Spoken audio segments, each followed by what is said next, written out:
continue from previous video where we solved the deflection 5.15 at B1, and also we solved the deflection at this particular point where the cracking load was applied, where we find the deflections, and we also find the service load applied. Then we find the deflections B1.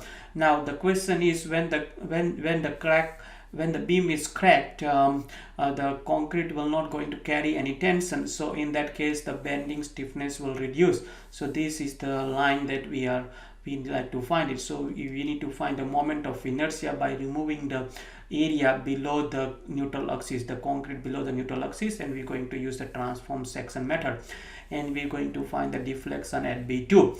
Now to find the deflection at B2, which is a short-term deflection using ICR, we need to convert this, we need to find this ratio, which is the modulus ratio, Young modulus of the steel over Young modulus of the concrete.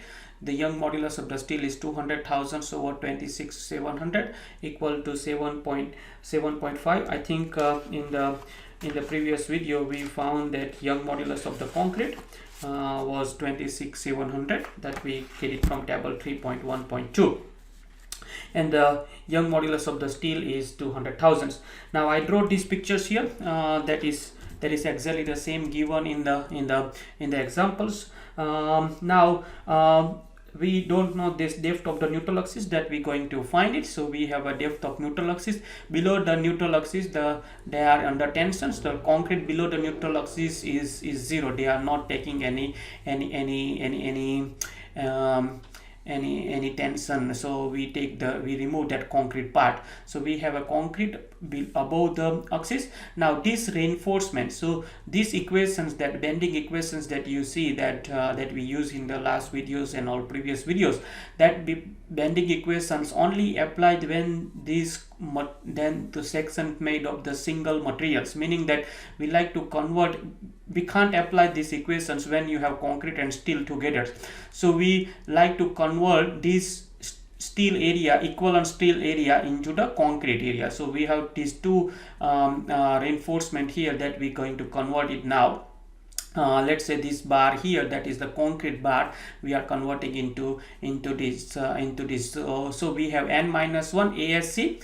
Now the 2 and 20. So if you have a 2 and 20, the area of that 2 and 20 was 628 millimeters square, so 20 millimeters and 2 bars, so that will be having a 628 millimeters square. That's written here, and that will give us the equivalent 4082 millimeters square.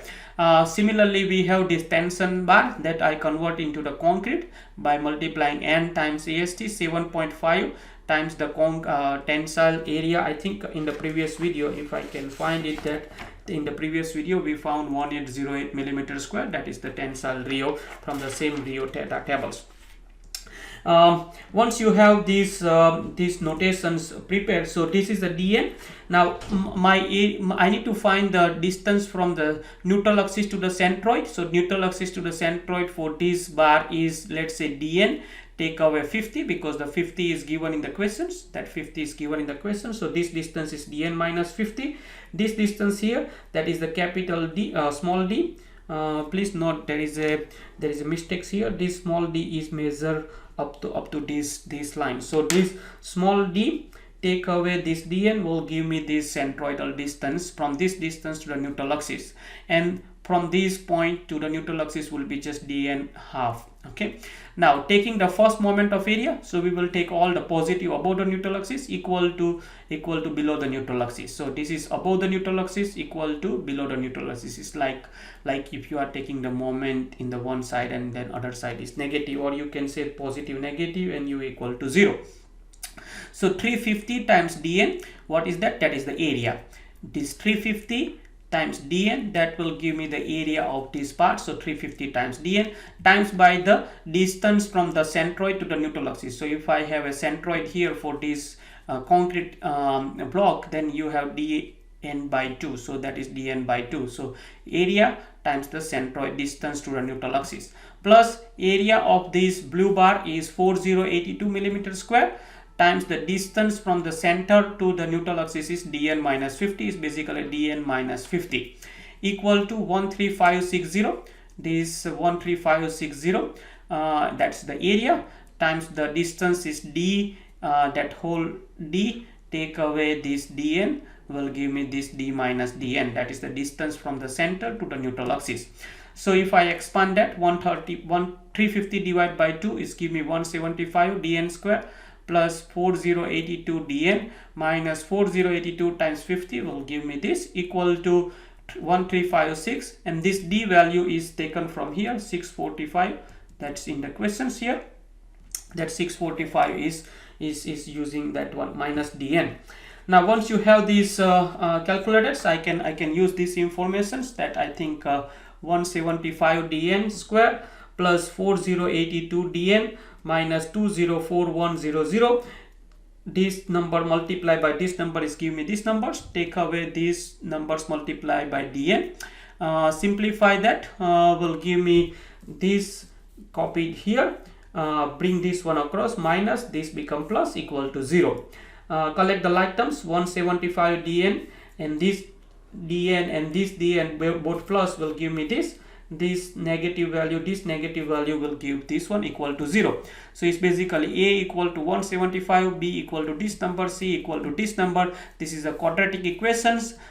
This quadratic equation can be solved using this formula here, where I substitute the b value plus or minus b value minus 4ac, I substitute all these values, divided by 2 times a, which is 175.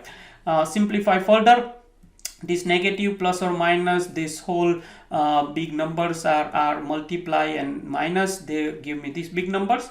If I do the square root, that's give me these numbers, and then I have two part, one with the plus, another one with minus. This simplify using the calculator, give me 181 millimeters, and this dn will give me 282 millimeters. That makes sense, that dn 181 millimeters makes sense, because negative value what does not make sense, so we don't use these 282 millimeters, we use this dn 181 millimeters. Once you find this depth of the neutral axis, we need to find the moment of inertia about this neutral axis. Now I divided this one into three shapes: first shape, second shape, and third shape. The first one is a concrete, and I have these equations which I break it down into three blocks here, so that will easy to calculate, which is I0 plus AD square. Now I0 is BD cubed over 12, so B 350 times H cube, which is DN 181 cube over 12, which gives me these numbers here. Area 350 times dn 181, so the area of this is 350 times 181, that's give me this millimeter square. D is basically the distance from the center to the neutral axis, that will be 181 divided by 2, which is 90.5. And if you just substitute this value, this number plus area times d square will give me 90.5 square, which is these numbers written here. Now compression steel, that is a compression steel here, you can see this compression steel, which has a very small geometry, so we are not taking I0, that is just considering 0 value. Area 4082, so that is the area 4082 millimeter square. dn, so the distance is dn minus 50, and dn we calculated 181, that is so on here 131. So area, this is 0 plus 4082 times 4082 times 131 square, that's give me this millimeter power 4. Similarly for the tensile reinforcement, you have 0, 13560 is the area, distance is d minus dn, and this d is 645. I think in here we will have a 645d. Take away 181, this give me 464 millimeter. This 0 plus 13560 times 464 square give me this. If I add this number, this plus this will give me these numbers, which is the cracking moment, of inertia. Once I found the cracking moment of inertia, I think if you know this diagram again, which is your maximum moments, and the deflection, maximum deflection, which is 5WL to the power 4 384 ECICR. Now in this formula, I think we are working on, let me show you that this diagram here. Now in here we are working on the service load, so we need to we are working on service load. So I think we found that service load, short term service load was 44 kilonewton per meters. That's found in the last video, so I substitute that. Length of the beam is 7000 millimeter square, 384. EC was found in the previous video. Let me find that EC value. EC was 26700, was table 3.1.2. And I crack, we just found the I crack.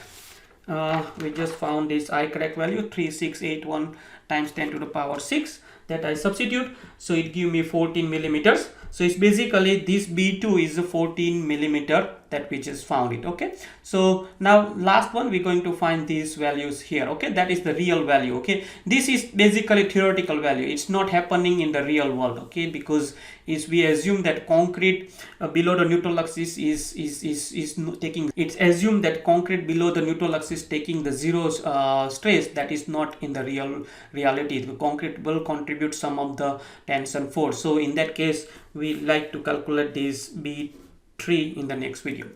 Thank you.